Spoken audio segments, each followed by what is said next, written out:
I'm starting at the intersection of EastSide Trail, north of my ranch, with across the street is GreenValley Falls. That's the ranger's house. Actually, it's Jim Descoulias's house. Not a ranger, but another kind of worker bee, big long time here in the park.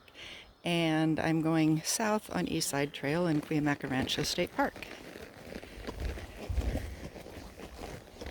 It is June, what is it, 3rd, and it's drier than you might expect. You can see that on this trail bicyclists come, so we're a multi-use trail, so I'll be looking out for bikes on the trail. I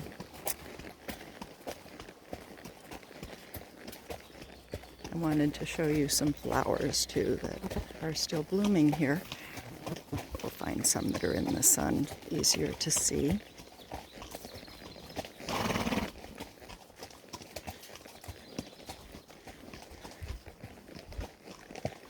We have a team of crew, I should call it, of volunteers run by Ken McIntyre, Ken Marsh, and I think the other guy's name is Eric, and they take care of these downed trees that have fallen since the fire that was here in 2003, the cedar fire, and we wouldn't have open trails but for their work.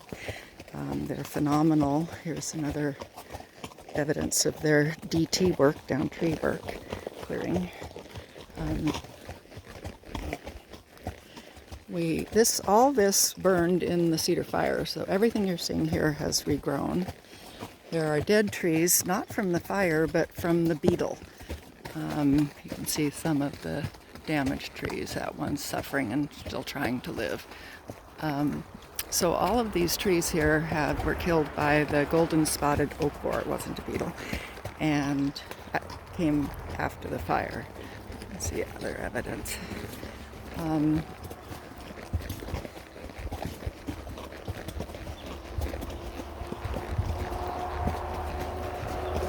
This, I don't know if it'll show in the shade.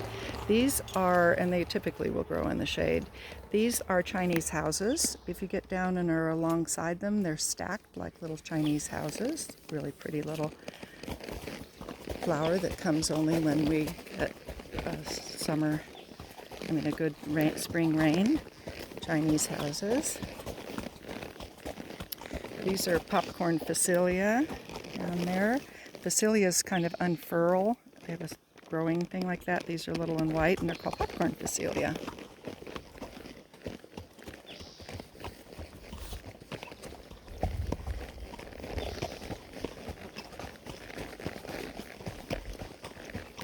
I have some more Chinese houses along the edge here and into this shady spot. Now this white flower here has lots of different names depending on who you ask. It grows together in a cluster. People call it snow and summer snow, or mountain snow, depending on who told you the name originally. It's very pretty, white, very long-lasting flower.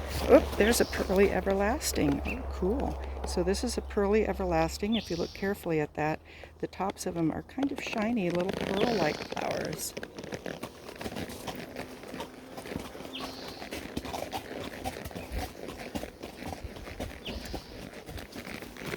Ducking onto the branch.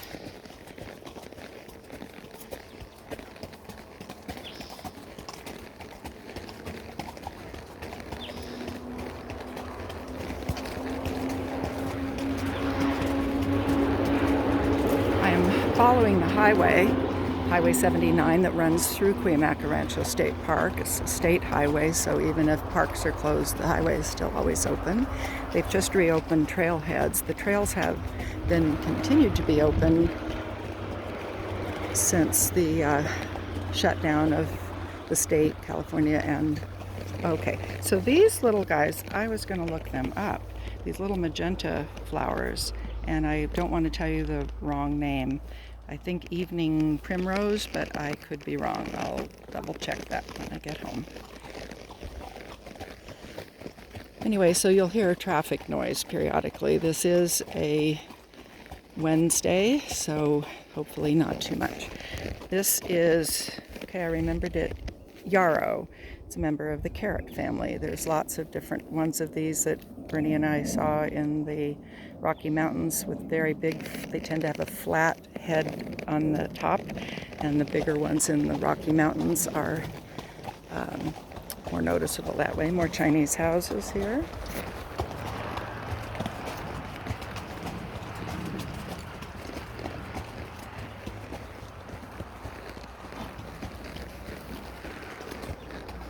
Would have been a green meadow not too long ago, but we've had some hot weather today. It's about 84, I think, today. It was in the 70s yesterday. I think we're going to have a couple hot days here, and then it'll come back down closer to normal. So here is a this little purple flower is called checker bloom, and their growing habit is up the stem. We'll see another plant hopefully that I'll show you that is a lily that looks similar but has a different growing pattern. That's how you distinguish them.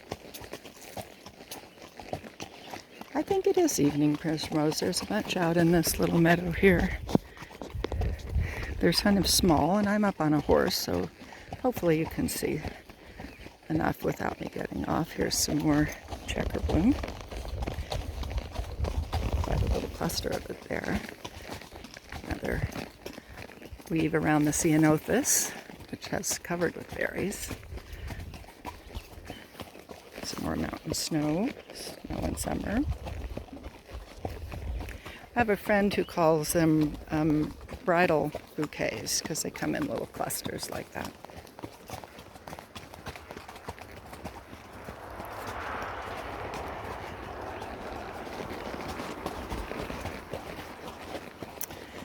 Here is a nice little bit of penstemon called scarlet bugler. There's so many different penstemons. That's one of them.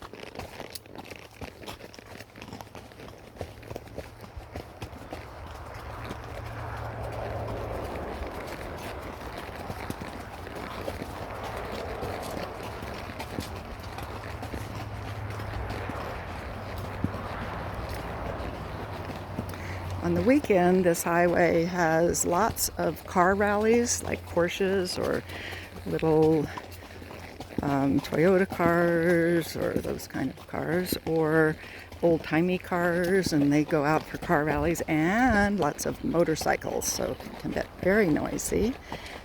Also on the weekend, there might be more of the RVs. Once the campground's open, they're still closed here. I believe that's marigold. There, the yellow flower. That's my best guess. There's a little butterfly on it.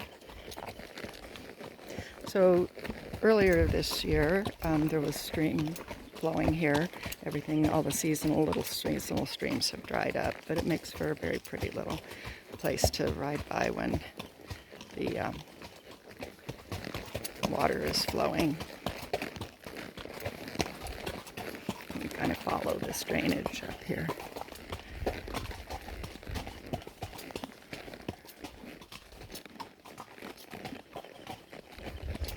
More checker bloom, more yarrow. I'm ignoring the mustard. It's a pest plant that grew up after the fire. We didn't used to have it before. But, annoying. So here's another drainage thing that would have some other things growing in it.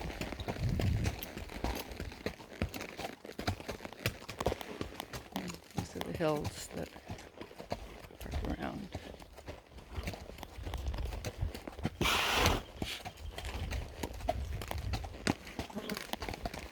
The only things that didn't burn in the fire were the oak trees that you see there. Some of those are still growing nicely, not been damaged by the golden spotted oak borer.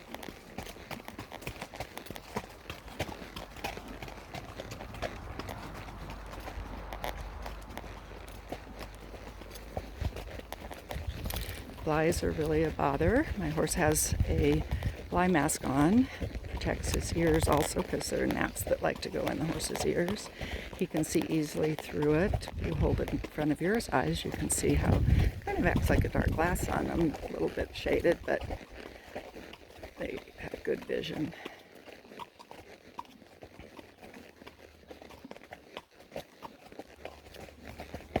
I'm waving periodically at my face to get the flies away. We have lots of bugs this year.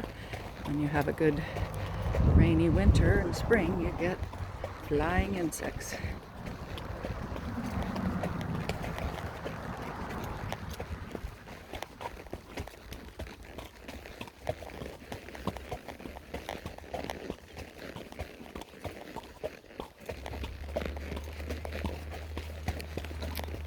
Butterflies periodically around. I'm not a butterfly. I like butterflies, but I don't know. There is Oxenita Peak, for which our ranch is named. It's the one that Bernie built the trail up. It took him 2.5 years to build a trail up to the top of that peak. It's going to peek around there, and now it's behind the tree. I like this trail because there's sections that are nice and shady, and everyone's open. Unfortunately, oh, there goes an oriole, just flew off. Birds are plentiful here, more usual early or late in the day.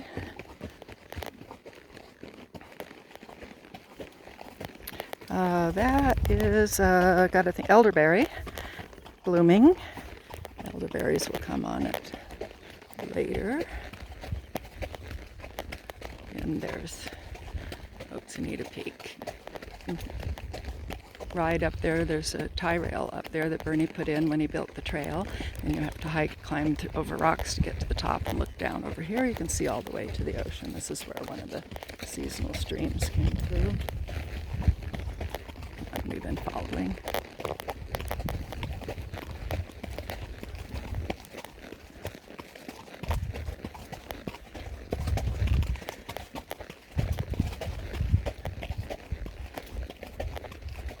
And you can see the highway there.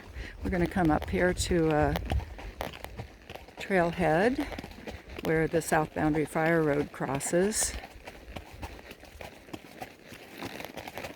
And it goes on up to a section where you can cut off and go up the trail to Upper Descanso Creek, or you can continue on the fire road and go up to Oxenita Peak Trail, also one that Bernie built. Or you can continue on up to Granite Springs, which has a remote campground where you hike in or ride in. So this is a trailhead parking, usually full of vehicles on the weekend. Particularly bicyclists enjoy the multi-use trails on this side of the park. Here's some information, maps for the people on the trailhead. There's a sign there that's been pushed over that tells people how to keep space. Oh, here's a delphinium. Look at these. Look at the delphiniums. Aren't they gorgeous? And butterflies. Yes.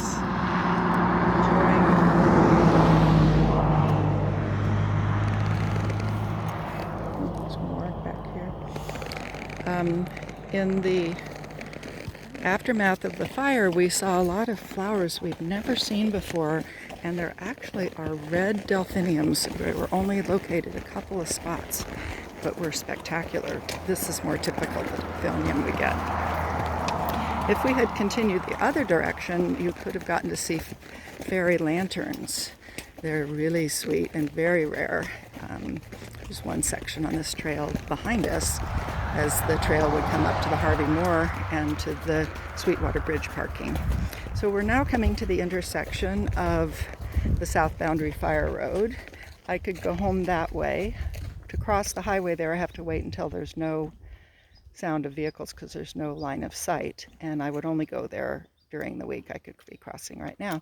During the weekend, there's just way too much traffic. So that's the sign for that. And then this is the East Mesa Fire Road, I believe it's called, and East Mesa Fire Road. Yes, the sign's over there. And no dogs allowed on any state park trails, even on leash, only in the campgrounds. And then this, I could go home that way. I'll take you that way another day. And then this is the way I'm going to go home right now. This is the EastSide trail that runs along the east side of the highway, way far north from where we are now, and ends at the trailhead across the street from my ranch. So I'm going to say goodbye for now. And this, as you can see, is a multi-use trail. This is the sign. I'll show you who yields to who. And we have, for the most part, really considerate bicyclists here.